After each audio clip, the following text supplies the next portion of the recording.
So, Jalin, when you came from Oklahoma, a lot of people were really raving about your pass catching skills and said maybe the blocking has to develop a little bit before you can play. But it seems like Zach is trusting you a lot to get in the multiple tight end sets and help in the run game. How do you think your blocking has improved since you've gotten to ASU? Oh, I think it's been like a big difference. A lot of it was just physicality in terms of my part, just being able to get my head in and be aggressive against big guys like we're playing the pack, and I've been proud of myself just honestly just how I've developed as we've gone on from spring ball to now, like how my blocking has developed over time. So, I mean, it feels really good to have the trust of Coach Hill to put me in 2 tight end set and know that I can get a block done or get a pass catch done. So, it's a good feeling. What specifically are you working with Coach Wood there? And I know I see at practice you're talking with Case Hatch and stuff like that. What's going on in that development? Oh, well, I mean, Case is one of the most physical guy on the team, in my opinion. So, talking to him, just knowing, for the dude that's been here for a long time, and what he knows what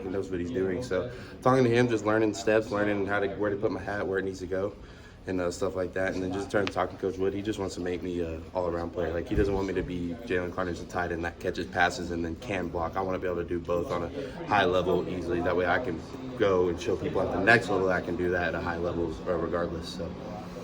When you think back to the Utah game, what were some of the things in the second half that you think maybe slowed you guys down as an offense? Oh, definitely penalties. And then just honestly, we got to close out games. We got to be way better at closing out games in terms of penalties, just getting the assignment done, stuff like that. I just think we need to stick to what works, I mean, we went in the first half, put out 21, didn't score in the second half, so, it's kind of tough. But, I think a lot of people say it's the coach's fault, say it's the player's fault, but I really think it's just all around. We just got to be better. I know our coaches have a great plan all the time. Every single game they've had a great plan. We just got to execute as players, and if we do that, I know we'll come out and win some games. How is that conversation kind of taking place over the course of a bye week? What's it like in terms of just being? Are you focused a lot on the last game? Are you just trying to move on quickly? What's the balance?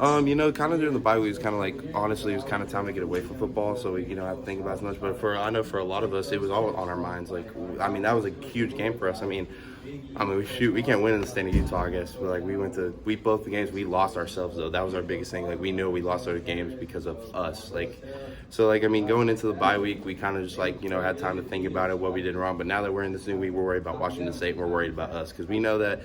With another loss from Utah or anything like that, we're still right there. If we went out the rest of the season, Utah loses a game, we're going to the Pac-12 championship, and that's our focus is to get to the Pac-12 championship and go from there. So.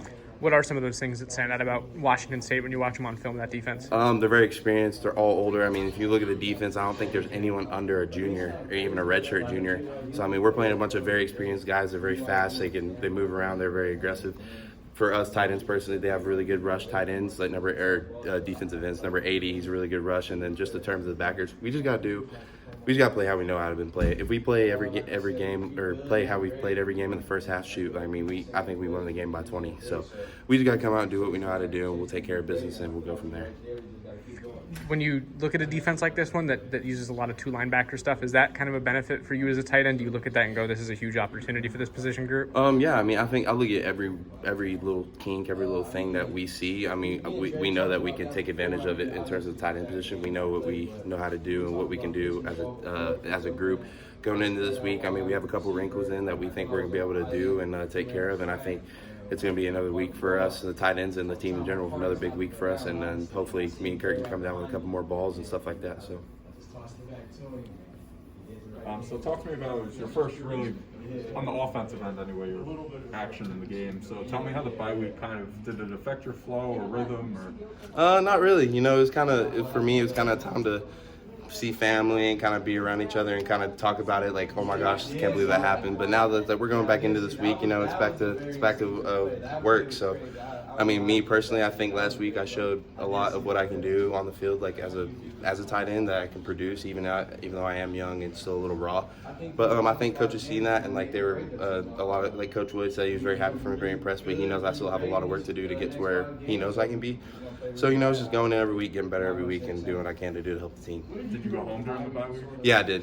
I got to see family and stuff like that. So it was really nice to see my siblings and my mom and dad, stuff like that. How was that for you? It was really good. It was kind of you're playing football so much all the time that sometimes you even forget that you got like, for me personally, I forget to text my mom sometimes. Like I just don't have time. But getting to kind of go home and everything kind of slow down for a minute and getting to kind of breathe and relax, it was really nice. But now that I'm back, it's time to go to work, and she's looking up from down in Gruber. So